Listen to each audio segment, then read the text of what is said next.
قرآن مختلف اصول بتاتا ہے، واقعات بتاتا ہے، افراد ضروری نہیں ہوتا کہ قرآن بتائے. تو اسی طرح اللہ تعالیٰ نے قرآن میں ایسی آیات وارد فرمائی ہیں، نازل فرمائی ہیں کہ جس سے ہمیں امام المہدی کا پتہ چلتا ہے.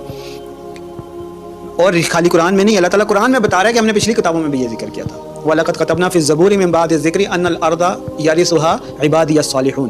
اللہ قرآن میں کہہ رہا ہے کہ ہم نے زبور میں لکھ دیا تھا کہ ہم زمین کی وراثت نیک بندوں کو دیں گے، یعنی کوئی ہوگا کہ جو پوری زمین کو کے اوپر اللہ تعالیٰ کی خلافت قائم کرے گا.